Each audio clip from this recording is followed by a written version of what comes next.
বিসমিল্লাহির রহমানির রহিম। আসসালামু আলাইকুম। সুপ্রিয় দর্শক, দিরিন কুকিং কটেজে সবাইকে সাদর অভিনন্দন। কেমন কাটছে আপনাদের রমজানের এই শেষ দিনগুলো? আমি তো শারীরিকভাবে আগে থেকেই ভালো নই। এখন রোজা রেখে তো অবস্থা আরও নাজেহাল। তারপরেও কেন জানি না মনে একটা তৃপ্তি আছে। হ্যাঁ, আমার 2022 রমজান থেকে 23-24 এই 3টে রমজান অনেক ভালো কেটেছিল। কেন জানেন? আমি জামায়াতে তারাবি নামাজ আদায় করেছিলাম এবং ওই তারাবির ইমামতি করেছিল আমারই এক স্টুডেন্ট, সে কোরআনে হাফেজ। তো অ্যাজ এ টিচার মানে কি আর বলবো, যে হয়তো আচ্ছা, so let start our days journey তো রেইন কুকিং কটেজ। যা হোক, এই দেখুন আমাদের নিজের গাছের কাঁচামরিচ, নিজের গাছের মরিচ তোড়াটা যেরকম আনন্দদায়ক, ওই যে একটু আগে বলছিলাম যে স্টুডেন্ট ইমামতি করেছে, সেটা আরও বেশি স্বস্তিময়। আর আজকের রান্নার মহারানী ফুলকপি, না ফুলকপি রান্না করব না, রান্না করব ফুলকপির ডাঁটি। এই দেখুন, এটা অনেক আগের একটা রেসিপি। যারা ফুলকপির ডাঁটি ফেলে দেন তাদের জন্য এই একটা রেসিপি আমি করেছিলাম। আপনারা চাইলে আমার চ্যানেলে দেওয়া আছে, দেখে নিতে পারেন। আর এই ভিডিও ক্লিপসগুলো আসলে আমার ফুলকপির ভিডিও বেশি একটা দেয়নি, তবে সামনে 2-3টা ফুলকপির রেসিপি দেওয়ার ইচ্ছে আছে, তো অবশ্যই সাথে থাকবেন। আর হ্যাঁ, যেটা বলছিলাম যে ফুলকপি দিয়ে খুব বেশি একটা রেসিপি আসলে করা হয়নি। আর এই যে আজকের ফুলকপির ডাঁটি, যারা মানে জমি আছে, জমিতে চাষ করেন, বা অনেকে আবার ছাদ বাগানেও ফুলকপি চাষ করেন, যা হোক, যারা করেন তারা তো লাকি। আর আমার মতো যারা পেট লেখা আছে তাদের তো কিনে খাওয়া ছাড়া উপায় নেই। তবে রান্না তো করতেই হবে, কারণ খাবার হচ্ছে প্রথম মৌলিক চাহিদা।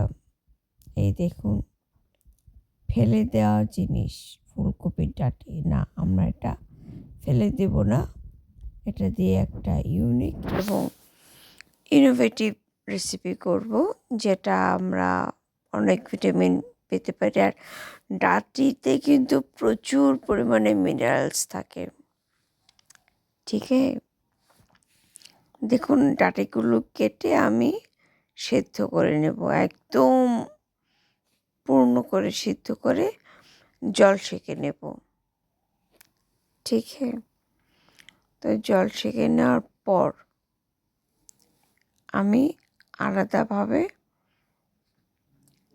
কাঁচা লঙ্কা, শুকনো লঙ্কা, পেঁয়াজ, রসুন তেলে ভেজে নেব। ভেজে এটা একটা শিলনোড়ায় বেটে নেব।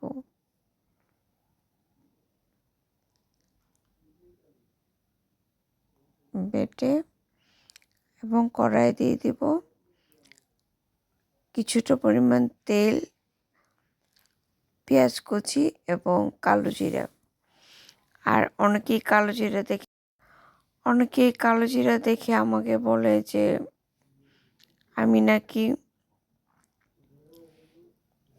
হিন্দুদের মতো রান্না করি।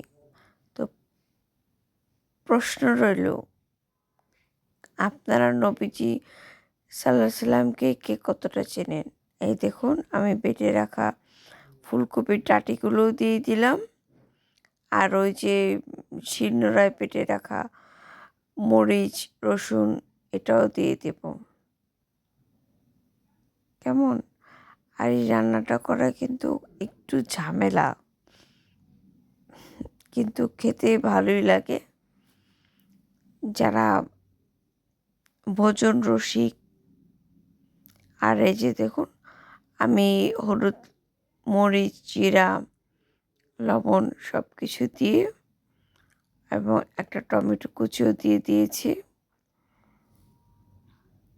একটু পানিও দিয়েছি, আর এটা দিয়েছি, সরি এটা অন্য একটা ভিডিও ক্লিপস, একসাথে অ্যাড হয়ে গেছে। দেখুন জলটা শুকিয়ে আসার পর নামিয়ে নিয়েছি। এটা খেতে কিন্তু বেশ ভালোই লাগে।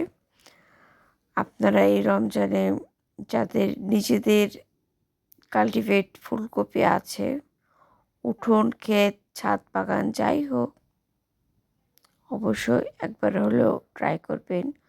ফুলকপি, টমেটো কম বেশি সবার বাড়িতেই থাকে। আমারও যদি আল্লাহ তাআলা তৌফিক দেয় আমিও করব ইনশাআল্লাহ, তাই না? সো দোয়া করবেন, ভালো থাকেন, সুস্থ থাকেন। এনজয় দিস রমাদান অ্যান্ড কদর। সকলের প্রতি শুভকামনা রইল। আর আমার ভিডিও দেখুন, দোয়া করেন আমার জন্য।